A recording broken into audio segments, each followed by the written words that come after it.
El mundo hoy será una porquería, ya lo sé. En el 506 y en el 2000 también, que siempre ha habido chorros, Maquiavelo y estafado, contentos y amargados, valores y doble, pero que el siglo XX es un quilombo de maldad insolente, ya no hay quien lo niegue. Han pasado 45 años desde los peores días de la sangrienta represión militar en Argentina. Pero el doloroso recuerdo de aquellos tiempos permanece en la memoria de quienes sufrieron la despiadada violencia castrense. Ni siquiera la angustia social causada por una crisis económica crónica ha conseguido acallar la memoria del horror.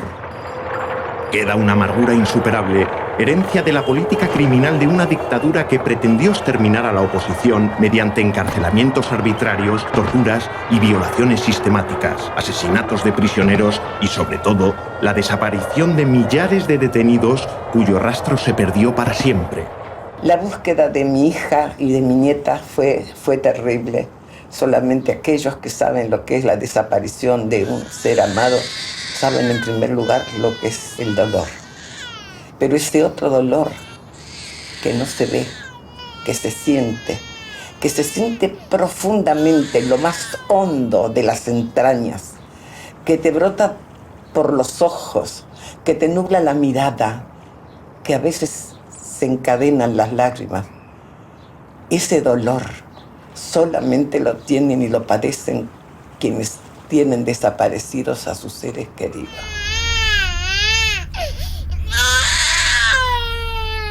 ¿Cómo se va a borrar ese dolor si es que quedan las familias destruidas? Que dependíamos uno del otro, de mi padre, de mi madre, que no nos habíamos movido nunca. ¿Cómo no vamos a recuperarnos? Nos cambió la vida del día a la noche. No fuimos ninguno más lo que éramos antes. ¿Cómo vamos a perdonar la lucha de 40 y pico de años que llevamos para que condenen a estos asesinos? Porque no son más que asesinos. Torturaron, mataron. Yo le digo al gobierno, le mete en la cabeza al milico que matar es bueno y que si no mata es un traidor. Usted no va a ver un teniente que como instrucción le dan tomar un té con leche con el enemigo, porque con el enemigo hay que matarlo. Hay una parte del dolor que supongo que me acompañará siempre, que de nuevo es con lo que he crecido, es lo que me emociona, es una ausencia que forma parte de las presencias de mi vida.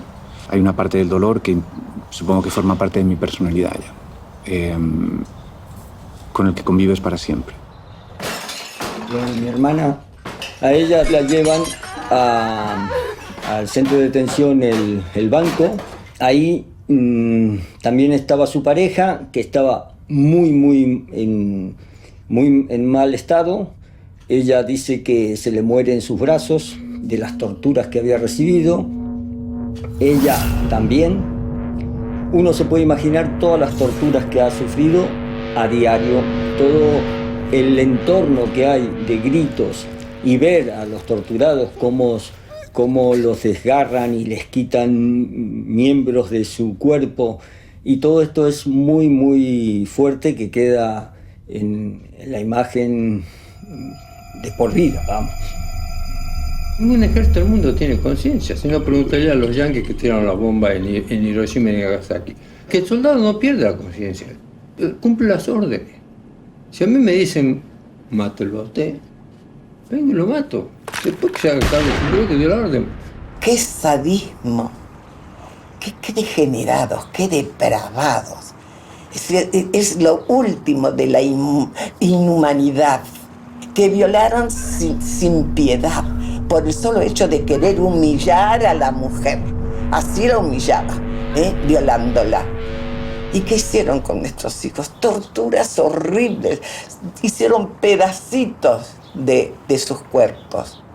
Y a nosotros también nos hicieron pedacitos de nuestra alma. Tras la muerte del general Perón en julio de 1974, ocupó la presidencia argentina su esposa y vicepresidenta, María Estela Martínez. Desde tiempo atrás, grupos revolucionarios planteaban un utópico desafío al Estado mediante acciones guerrilleras y actos terroristas. La viuda de Perón, manipulada por el ultraderechista José López Rega, recurrió a los escuadrones de la muerte de la Alianza Anticomunista Argentina y no tardó en ordenar a los militares que liquidaran a la izquierda armada peronista y a la guerrilla rural. Fue una etapa muy intensa y maravillosa porque estábamos convencidos de que si ganábamos, nuestros hijos iban a recibir un mundo más justo, más humano. Comunicado número 1 de la Junta Militar. Se comunica a la población que a partir de la fecha el país se encuentra bajo el control operacional de la Junta Militar. La represión ilegal y el terror político culminaron con un golpe de Estado el 24 de marzo de 1976, encabezado por el general Videla. Y el gobierno militar, con apoyo civil de la oligarquía local, estableció la dictadura más sangrienta de la historia del Cono Sur al servicio de la economía ultraliberal propugnada por Norteamérica. Yo, Teniente General Jorge Rafael Videla, Comandante General del Ejército Argentino. Esto fue terrorismo de Estado, es decir, el terror se impuso desde el gobierno, desde el poder.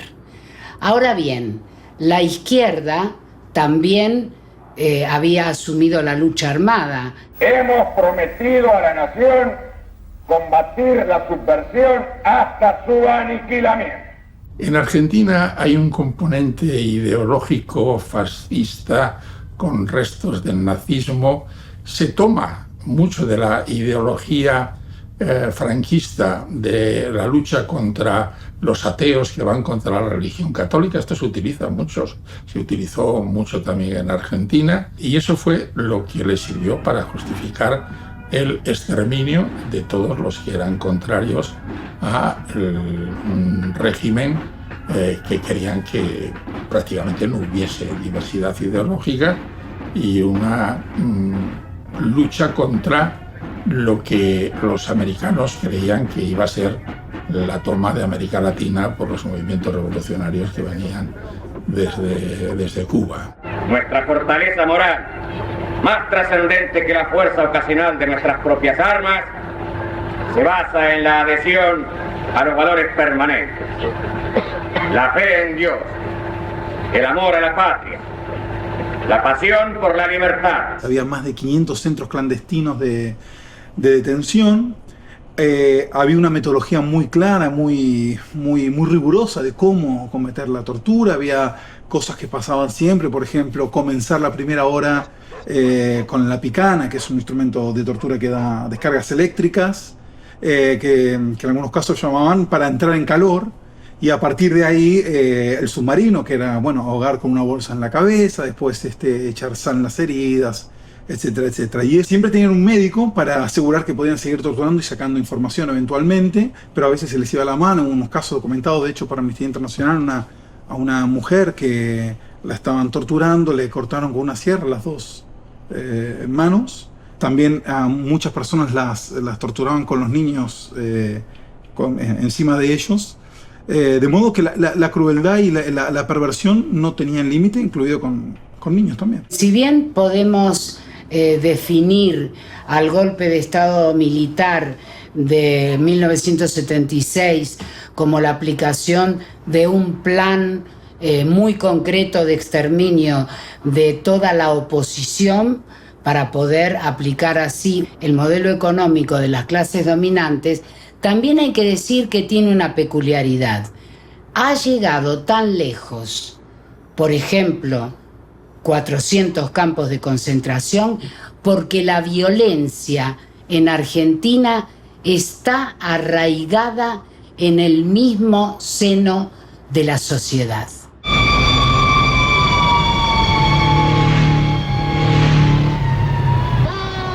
Ya preveíamos que nos iban a aniquilar y el pueblo argentino no veía los indicios. La clase media estaba muy contenta con la certeza de que todo iba mejor económicamente. Había una suerte como de adormecimiento, ¿no? El temor tan grande a ver qué iba a pasar, porque el procedimiento era siempre igual. Te iban a buscar a tu casa, te iban a buscar al trabajo, te aparecían en un centro de detención, torturaban, con suerte ibas a una prisión y luego muchos desaparecían. Cualquiera, por inocente que fuese, podía caer en aquella infinita casa de brujas, apoderándose de unos el miedo sobrecogedor y de otros una tendencia consciente e inconsciente a justificar el horror.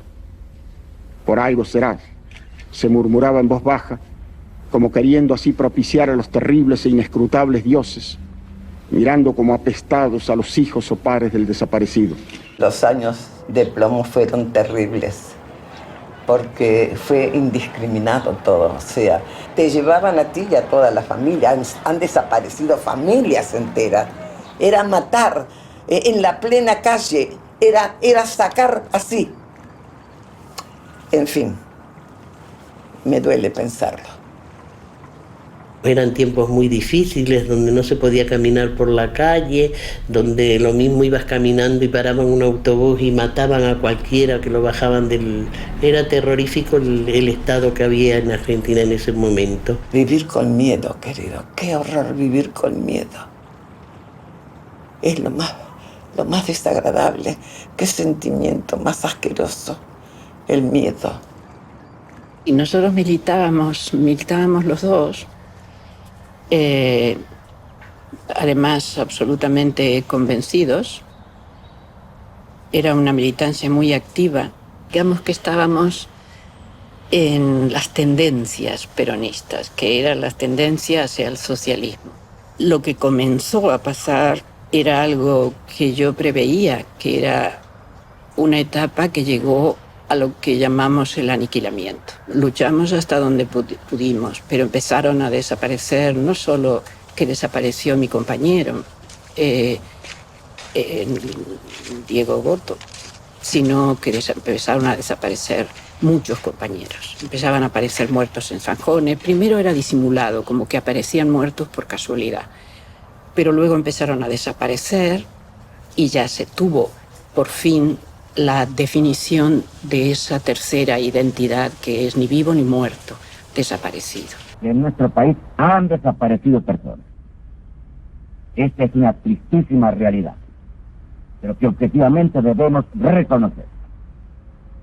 Tal vez lo difícil sea explicar el por qué y por vía de quién esas personas han desaparecido. Que cuando te quitan la única certeza que tenemos, que es la de la muerte, te han quitado todo. No, ya esa persona no está viva ni muerta. No se puede vivir el duelo. Pero mientras sea desaparecido no puede tener ningún tratamiento especial. Es una incógnita, es un desaparecido. No tiene entidad, no está. Ni muerto ni vivo, está desaparecido. Cuando tenía 18 años me detienen en Azul, provincia de Buenos Aires, en mi casa, y la detención fue en una operación conjunta de policía con ejército. De casa se llevan a mi hermana mayor, mi cuñado, mi hermano y yo. Y al día siguiente nos llevan a la cárcel de Azul y estamos ahí aproximadamente 6 meses. Nos trasladan a Sierra Chica hasta el final de la detención, así estuvimos 2 años y medio. Ahí vinieron mucha gente de Córdoba, totalmente destrozado.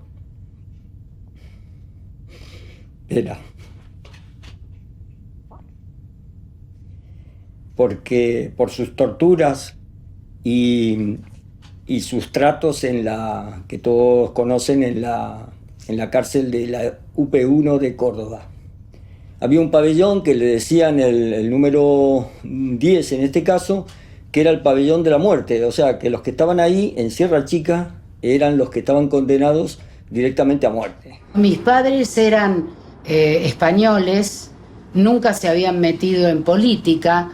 Mi padre decía que no se hacía argentino porque para votar a la clase política que había en ese país no le interesaba. Fueron a la casa de ellos, se los llevaron. A partir de ahí, para nosotros fueron desaparecidos hasta 35 años después. Lo ha dicho un jefe del ejército, delante de testigos, y tenemos los nombres de los testigos. Si de cada 100 personas que secuestramos y torturamos y llegamos a matar, 5 eran culpables, se justifica la muerte o la desaparición de los 95 restantes. Mi caso es uno de los 30.000 detenidos desaparecidos de Argentina. Y yo vivo, a pesar de los años que tengo, porque no quiero morirme sin saber qué pasó con mi hija. ¿Por qué? Bueno, el caso empezó hace muchos años en Bolivia.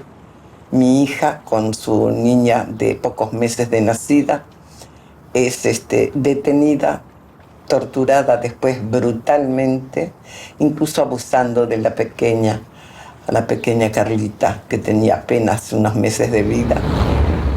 Y la sacaron desnudita, la cogían de los pies y le pegaban en el culito para que la madre hablara. O sea que el dolor que se experimenta, me imagino, mi pobre hija, solamente una madre puede comprenderlo.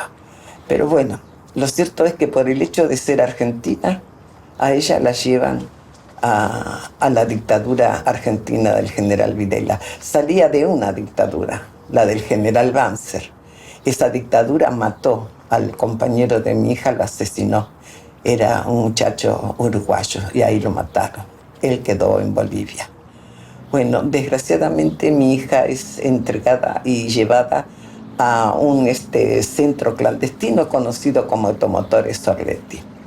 Y el miserable, el canalla, el monstruo, como todos ellos, de Eduardo Alfredo Rufo, se apropió de la niña y la inscribió como hija. Tenían tal impunidad, tal grado de impunidad, que eran dueños de vidas y de todo lo que ellos les daba la gana. A mí me tiran en el suelo, me tapan y a mi marido se lo llevan. Se lo llevan a la cocina. De ahí lo atan y es cuando lo empiezan a golpear y amenazar con la pistola que lo van a matar y le hacen firmar talones bancarios. Se han hecho ricos, millonarios, han tenido comercios donde vendían las cosas, los sanitarios que sacaban de las casas, eso lo sabe muy bien el pueblo argentino. Después de que la gente era detenida, al otro día iban a robar todo lo que estaba en esa casa. El jefe del que fue a robar toda la casa de mis padres era un tal Aníbal Colquhuón. El bien común se realiza superando los conflictos en función del interés general y a través de la enérgica protección de los derechos humanos de todos los miembros de la comunidad. La directiva era que todo lo que robaban tenían que llevarlo a la ESMA y que los grandes negocios de esos bienes lo iba a hacer la cúpula de la ESMA. Toda esta gente, asesinos, tenían cierta autonomía para delinquir y que además no eran gente que ideológicamente estaba combatiendo a una guerrilla. Se convirtieron en ladrones inclusive de poca monta. Cuando me dicen hay 3 muertos, mi hermano, mi cuñada y mi padre. Efectivamente se los matan y no los matan de un tiro, sino que lo torturan porque yo los tengo que ir a reconocer a la asistencia pública que se llama en aquel entonces y están todos destrozados, no solo los huesos y todo, pero tienen todo el cuerpo como hilitos de sangre, como si de los poros le brotara todo. Además, ¿saber lo que le hicieron a mi pobre hija?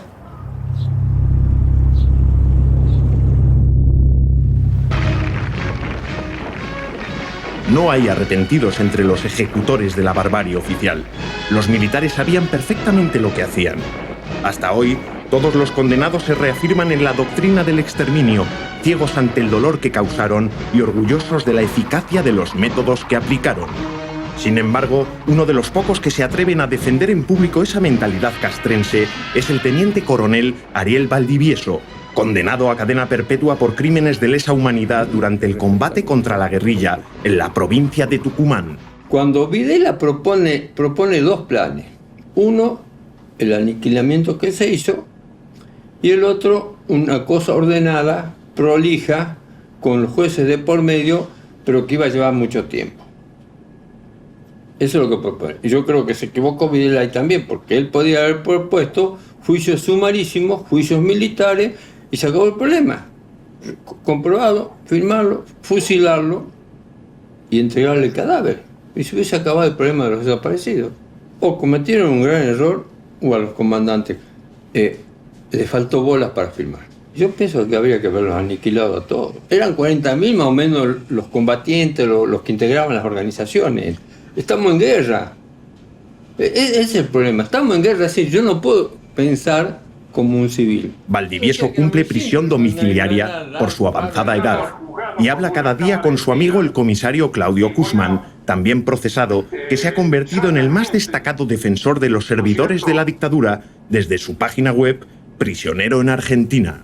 El militar es una fuerza, o el ejército, o lo que fuera, es una fuerza letal. Es letal. No hay otra opción.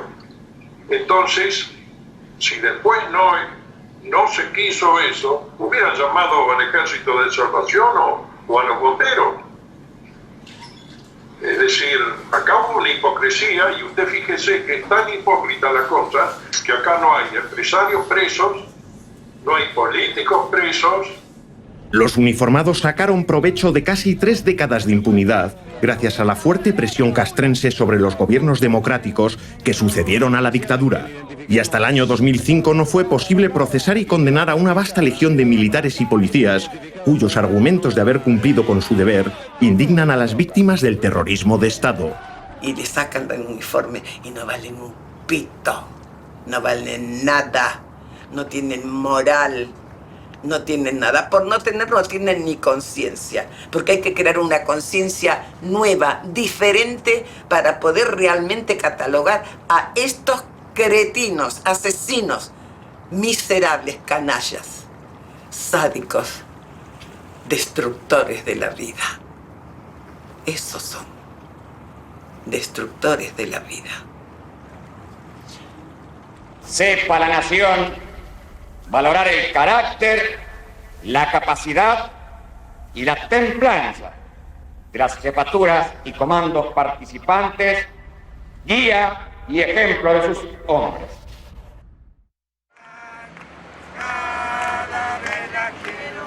Que el dolor no se olvida ni se supera pese a los muchos años transcurridos, lo demuestran las madres de los desaparecidos, manifestándose todos los jueves en la Plaza de Mayo de Buenos Aires, frente a la Casa de Gobierno. Envejecidas pero infatigables, desde 1977 no han dejado de caminar en torno al pequeño obelisco central, reclamando información sobre el destino que corrieron sus hijos y exigiendo que ninguno de los asesinos escape a la justicia. La lucha heroica de las madres comenzó en los momentos más duros de la dictadura militar, cuya brutalidad no consiguió amedrentarlas. Sus primeras dirigentes fueron secuestradas y asesinadas. Otras muchas, detenidas y amenazadas de muerte, recibieron en sus casas paquetes con manos amputadas o restos de cadáveres. Tengo uno de mis hijos detenido desaparecido, Carlos Gustavo, desde el 15 de abril de 1977. Desde ese entonces estamos en La Plaza, reclamando verdad y justicia y memoria. Toda la verdad y toda la memoria y toda la justicia. Vamos a seguir acá hasta que se abran los archivos, hasta que nos digan qué pasó con todos y cada uno de los detenidos desaparecidos. Hasta que los jueces abran las gavetas y digan a la sociedad, al pueblo, a quién entregaron los bebés nacidos en el cautiverio. Las madres no vamos a claudicar, no vamos a callar y no vamos a bajar los brazos. Aunque la esperanza común de recuperar a sus hijos se agotó hace mucho tiempo, las madres se mantienen firmes en una actitud de denuncia de los crímenes de Estado que las ha convertido en símbolo de la dignidad del pueblo argentino. Una lucha tan permanente como su propio dolor. Angustia porque no sabemos si están enfermos, si tienen frío, si tienen hambre, no sabemos nada. Y desesperación, Señor, porque ya no sabemos a quién recurrir. Consulados, embajadas, ministerios, iglesias, todas partes se nos han cerrado, las puertas. Por eso les rogamos a ustedes, son nuestra última esperanza. Por favor, ayúdennos. Vamos, señores, circulando, por favor, vamos circulando. Ahora mirás para atrás y ves que las madres cuando vinimos a la plaza no teníamos 50 años, la mayoría, y ahora pasamos los 80, todas, y algunas ya entraron en los 90. Fue algo inédito, que surgió espontáneo, visceral, y así, bueno, se formó este grupo que hizo historia sin buscarla, sin quererla. Que Abuelas era el símbolo de la búsqueda de los niños y del encuentro de esos niños, de esos nietos. Porque Abuela trabajamos en una forma, casera, ¿no? O sea, que hacíamos investigaciones cuando teníamos una denuncia y ya enseguida estábamos alerta y buscábamos, investigábamos.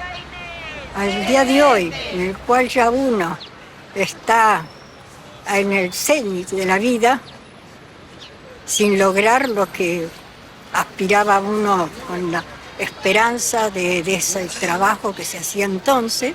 Las abuelas de Plaza de Mayo se organizaron en 1979, 2 años después que las madres, ante la evidencia de que sus hijas embarazadas parían en cautividad y los verdugos se apropiaban de las criaturas. Su pelea también sería larga y difícil, pero lograrían recuperar a 130 de sus 500 nietos secuestrados. Organizamos un grupo para buscar los niños desaparecidos, primero pensando que éramos poquitas, y bueno, el terror fue tremendo cuando nos dimos cuenta que éramos cientos.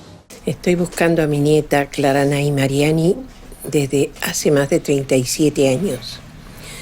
Si a mí me hubieran dicho entonces que iba a estar tantos años sin encontrarla, creo que no lo hubiera resistido. Fue una decisión en aquel momento levantarme de donde quería morirme, ya porque habían asesinado a mi hijo, Daniel Mariani, a mi nuera, Diana Teruggi, y se habían llevado a mi nieta, que yo en un primer momento creí que había muerto, porque el ataque fue terrible a la casa. La búsqueda de Clara Nay fue un impulso de vida, porque yo me estaba dejando morir. A veces, para consolarme, pienso que si lo hubiera encontrado, yo no hubiera creado Abuelas de Plaza de Mayo con Licha de la Cuadra y no hubiera trabajado para todo lo que trabajé para recuperar niños desaparecidos. Mientras estuve en Abuelas, presidiendo la asociación, encontramos alrededor de 60. Muchos chicos son encontrados en casas de militares o policías. La idea que había en general de ese tema era que el hijo del terrorista tenía que ser terrorista, que tarde o temprano iba a seguir actuando como terrorista. Y yo le diría que no tanto por bondad, sino por falta de virilidad, aceptaron el hecho de que fueran entregados a otras personas, pensando que los rescataban de un destino fatal como era ser terrorista. La prisionera embarazada tenía la vida asegurada hasta el momento de parir. A partir de ese momento la mataban y el niño que había dado a luz pasaba inmediatamente a ser apropiado y dado en adopción o, en todo caso, muchas veces no en adopción, sino simulando que era propio, de familias de militares. Me quedaba yo a dormir en la sede de abuela, en la oficina, y Mirta Baravalle salía a conseguir datos por la noche, cuando todo estaba tranquilo, y yo me quedaba sola ahí esperándola, y a veces llegaba llena de barro porque se había caído una zanja en una acequia por ahí, embarrada, cansada. Encontramos un niño, y en la casa del niño había en la puerta una escultura de Jesús, del Sagrado Corazón. Muy devota la señora. Bueno, encontramos el niño.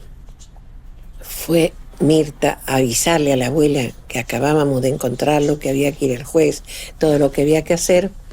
Y la señora le agradeció y le dijo cuando salían: ay, gracias al Espíritu Santo lo encontré. Y vino Mirta a la noche y me dice: mira, con lo que me embarré yo tantas veces para ir, era el Espíritu Santo.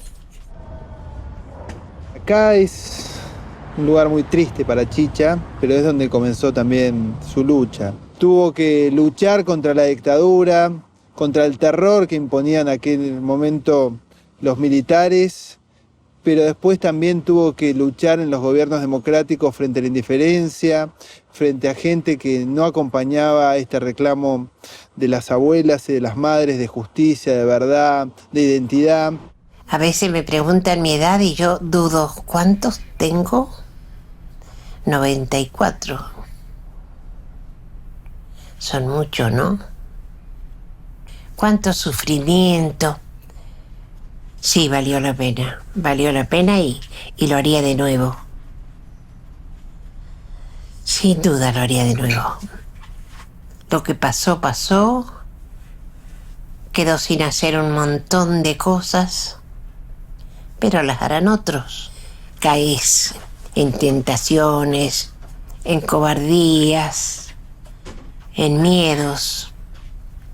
Uno hace algo, lo persigue, lo consigue o no, pero por lo menos luchó por eso. Uno piensa, viví ¿para qué? Y es mejor no pensarlo, porque si no empiezan a pensar todo lo que faltó y ya no hay tiempo de hacer más.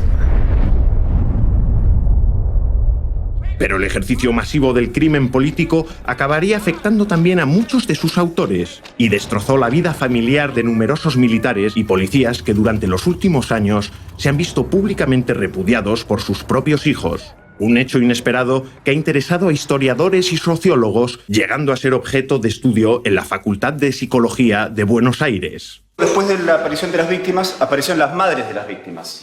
¿Sí? Si bien se sabía que había víctimas de terrorismo de Estado, fue un plus que aparezca el movimiento de madres. ¿Sí? Luego fue un plus también impensable que aparezca el movimiento de abuelas. Entonces luego apareció la agrupación de hijos. Creíamos que no podía aparecer mucho más en relación a esto. Aparecieron los hijos de los represores. Logran quebrar con lo que sus padres hubieran querido de ellos. Nosotros somos hijas de genocidas, nuestros padres son genocidas porque participaron del peor genocidio que hubo en nuestro país en la década del 70. Tanto Lili como yo tenemos a nuestros papás condenados a cadena perpetua por delitos de lesa humanidad. Dentro del colectivo hay otros integrantes cuyos padres a lo mejor murieron impunes o están siendo juzgados o ni siquiera fueron investigados y ya fallecieron o siguen con vida. También hay nietos de genocidas que se están acercando al colectivo. Poder diferenciarnos de eso era como nuestro primer paso. Creo que son procesos personales, internos, que cada cual vivencia o tramita como puede, ¿no? Cuando yo voy a interpelarlos, pidiéndole que por favor diga algo, que ya está, que el tipo tiene perpetua, que está toda la verdad puesta sobre la mesa, no tiene manera de revertirla, que por favor se arrepienta, que ayude a encontrar a su nieto, que... Sí, me dice, yo te quiero decir que no estoy arrepentido de nada y que... yo tenía un vínculo muy fuerte, muy amoroso, mi papá fue un padre muy presente. ¿Cómo iba a dudar de lo que decía mi papá? Mi papá me decía, esto no pasó y para mí no había pasado. Es todo mentira y para mí estaban todos mintiendo, todos. Hasta que, bueno, esto se hace insostenible y ahí ya es un camino sin retorno, ¿no? Lo que nosotros decimos es el camino de la verdad, por más dolorosa que sea, ¿no? Y bueno, fue desarmarte en 1000 pedazos y empezar a juntar los pedacitos y rearmarte. En 2004, Ana Rita Bagliati, hija del comisario Valentín Milton Preti, fue la primera que renunció al apellido paterno por el dolor y la vergüenza que le causaba llevarlo, reemplazándolo por el de su madre, que estaba internada en un psiquiátrico tras muchos años de sufrimiento familiar. Me preguntaba qué tenía mi papá en la cabeza, cómo mi papá podía acariciarme a mí y venir de torturar a alguien. 13 años más tarde, en mayo de 2017, surgió una asociación de hijos de genocidas fundada por Liliana Furió, hija de un teniente coronel que ocupó la jefatura de inteligencia del ejército y fue condenado a prisión perpetua por crímenes de lesa humanidad. Colectivo Historias Desobedientes, hijas, hijos y familiares de genocidas por la memoria, la verdad y la justicia, surge en una lucha que ha durado más de 40 años. Sale una nota también histórica de la ex hija de Miguel Echecolás, uno de los mayores asesinos de la dictadura, repudiando a su padre. Y eso tuvo tanta repercusión que empezaron a aparecer en los posts de esa nota gente que nos daba la pauta de que podían ser familiares, hijos de genocidas también. Empezamos a llamar, a contactar y tuvimos una primera reunión en mi casa donde éramos 6 personas, 5 mujeres, un varón, todos hijos de genocidas, algunos con condena, otros con impunes aún. Y a los pocos días tuvimos que hacer la segunda reunión, a menos de un mes, también paradójicamente el Día del Padre, en un centro cultural porque éramos como 30 personas. El caso más escandaloso de repudio filial ha sido el de la hija del comisario Miguel Echecolás, una de las figuras públicas más temidas durante la dictadura, cuya crueldad comportó finalmente su ruptura familiar. Lo de Echecolás era el goce cruel. Bueno, el goce cruel de un sujeto y la función paterna no comulgan, se excluyen. Es una cosa o la otra. Y Echecolás pertenece a la parte de ese goce cruel, porque nunca anteriormente además había ejercido su función de padre. Había sido un simulacro, eso sí, una simulación, un como si. Ninguno de sus hijos, nosotros somos 3, ha consentido nunca entender a Echecolás como padre, pues nunca lo fue, nunca habitó esa función. El Tribunal Oral en lo Criminal Federal número 1 de La Plata pronuncia el siguiente fallo. Condena a Miguel Osvaldo Echecolás, de las demás condiciones sobrantes en autos, a la pena de reclusión perpetua e inhabilitación. El otrora poderoso comisario Echecolás fue juzgado y condenado a 4 cadenas perpetuas, como culpable de secuestros, desapariciones, torturas y asesinatos. Echecolás es un comisario general, es decir, la máxima jerarquía, y es director general de investigaciones de la policía de la provincia, con compartir cárcel. Porque yo no soy una víctima de Echecolás, de hecho estoy aquí hablando, o sea que, y tampoco soy una sobreviviente, no estoy del mismo lugar ni de las víctimas ni de los sobrevivientes, y uno de los motivos por los cuales algo de mi historia se hace pública tiene que ver con eso. Hay una responsabilidad subjetiva que todo el tiempo me convoca y desde el lugar más íntimo, que es ser la ex hija de un genocida, o sea, lo hablo desde las entrañas, desde lo más adentro, que sí, que eso aconteció, que fue, que no hay dos teorías.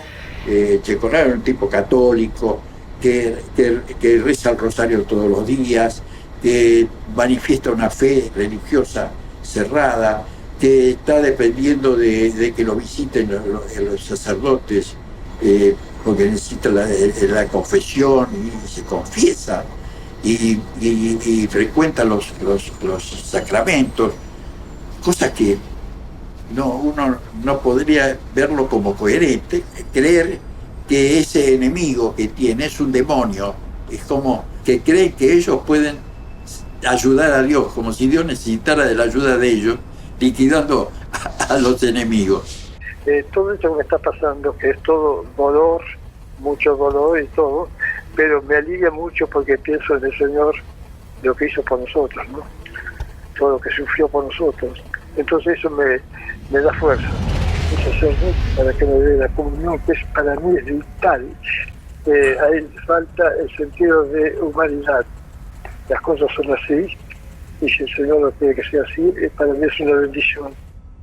Es un prisionero emblemático, quien ha sido una persona de 91 años de edad y ha sido sometida en estos más de 24 años de cárcel. Él tendría que estar excarcelado. Se lo ha sometido al frío, al calor, a la falta de medicación, y se le puso un preso con todos los síntomas del COVID y lo tuvo que estar cuidando. Por supuesto que él también quedó contagiado. A pesar de eso, sobrevive, y nosotros le decimos el indestructible, gracias a su fe cristiana. El fervor religioso es una característica común de la mayoría de los policías y militares de la dictadura. Las cárceles están llenas de católicos devotos que cometieron crímenes atroces, bendecidos entonces por la mayoría de los obispos argentinos. Como si la voluntad de Dios quisiera demostrar sobre estas tierras de cuánto es capaz el ejército argentino cuando lucha por la libertad, la paz y la justicia para su pueblo. Muy machos los militares argentinos, muy cristianos, apostólicos romanos. Desgraciados, miserables. Ellos que comen la hostia, que es el cuerpo de Cristo, yo no sé cómo no se les atraganta realmente. Si hay un Dios, lo tienen que pagar, y lo van a pagar, lo van a pagar. Ellos que en nombre de Dios hicieron tanta barbarie, tanta miseria, tanto horror, tanto pavor, lo van a tener que pagar porque no van a tener su pedacito de cielo. Esos cerdos no van a tener su pedacito de cielo, por más comuniones y hostias que se coman. La dictadura cayó en 1983 víctima de sus propios errores tras su derrota en la guerra contra Gran Bretaña por las Islas Malvinas. Y pocos meses después de restablecida la democracia, Ernesto Sábato presentó el informe oficial de la Comisión Nacional sobre Desaparecidos, que relataba los horrores de 7 años de régimen militar. ¿Quiénes exactamente los había secuestrado? ¿Por qué? ¿Dónde estaban? No se tenía respuesta precisa a estos interrogantes. Las autoridades no habían oído hablar jamás de ellos, las cárceles no los tenían en sus celdas, la justicia los desconocía, y los habeas corpus solo tenían por contestación el silencio. En 1985 los integrantes de las juntas militares fueron juzgados y condenados, pero los ejecutores de sus órdenes quedaron impunes.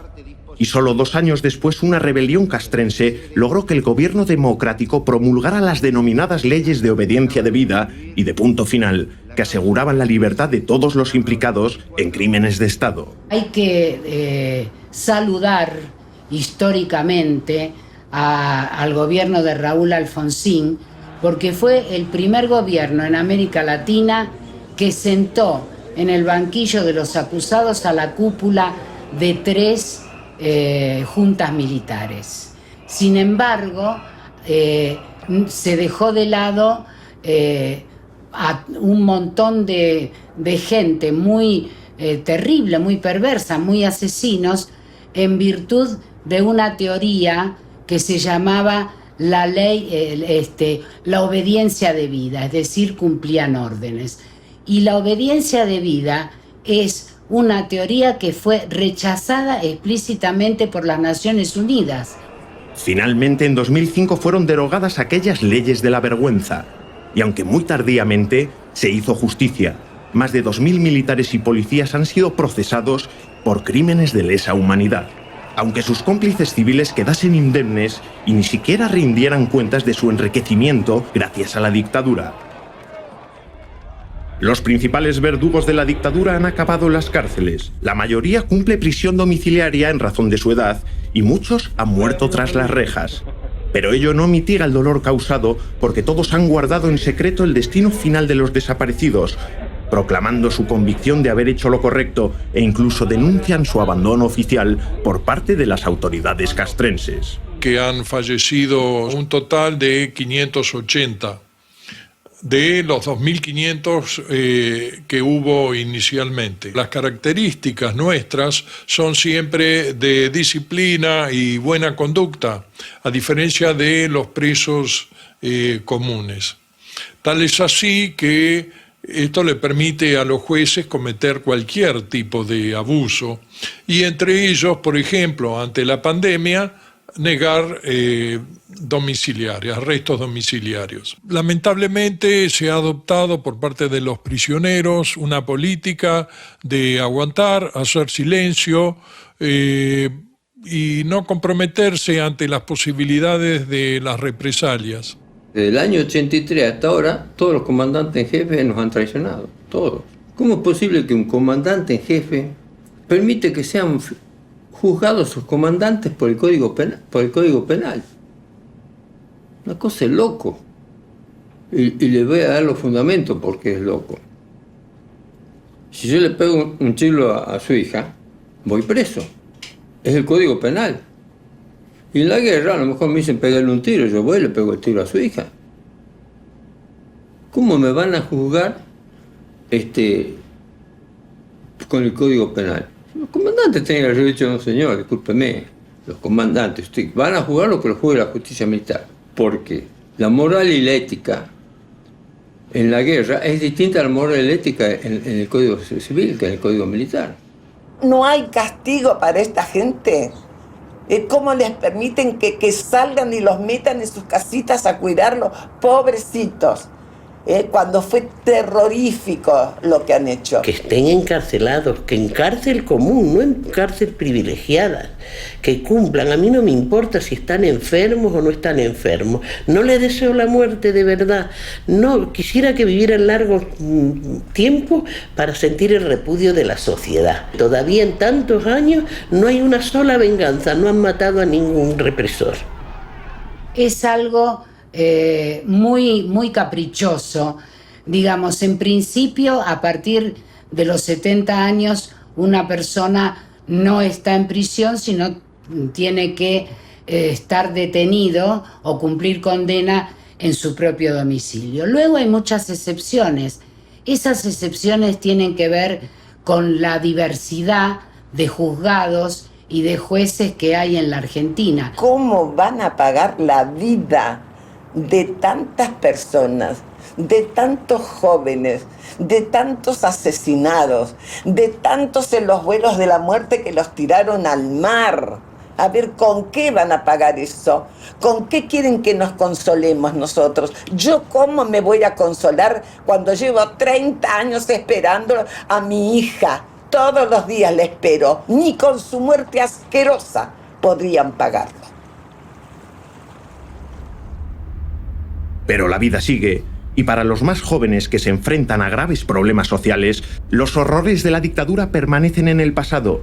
Sin embargo, el dolor y la amargura por aquellos crímenes atroces quedan en la memoria de un pueblo que sufrió la peor pesadilla política. La justicia entendida como castigo al responsable de un acto criminal difícilmente consigue reparar los daños morales o subjetivos de la víctima. Dejemos que el tiempo y que cada alma administre su amargura y su dolor. La perplejidad y la vergüenza, la indignación y la tristeza constituyen una herencia irrenunciable de la violencia política y el terror de Estado que permanece clavada en el alma de quienes vivieron aquellos tiempos oscuros. ¿Cómo en ese país tan lindo podía haber gente, esos militares tan magnánimos que se decían que eran, que venían con toda una descendencia y una ascendencia increíble de militares, probos y no sé qué cuánto, y después te encuentras como un Echecolás, como un Videla, es como mira, tantos que serían una lista interminable, La figura del desaparecido es dolorosa al máximo, al máximo. No hay palabras para explicar lo que es un desaparecido. Se está pidiendo por él todos los días. Siempre está presente en los hogares, siempre hay una excusa o una comida o un aniversario o simplemente que haga una salsa de tomate. Son tonterías, pero tan importantes en aquellos momentos y que uno ahora lo recuerda y dice, ¿cuántas veces te lo haría, querido? ¿Cuántas veces te daría el oro y el moro? La palabra desaparecido es un eufemismo que implica esos 3 hechos devastadores: que alguien fue secuestrado, que alguien fue torturado y fue posteriormente asesinado. Y lo terrible de la figura del desaparecido es que esa conciencia, esa decisión, la delegan a las víctimas. Hay un día en tu vida en el que tienes que tomar la decisión de aceptar que tu padre está muerto. Eso es un acto de profunda crueldad.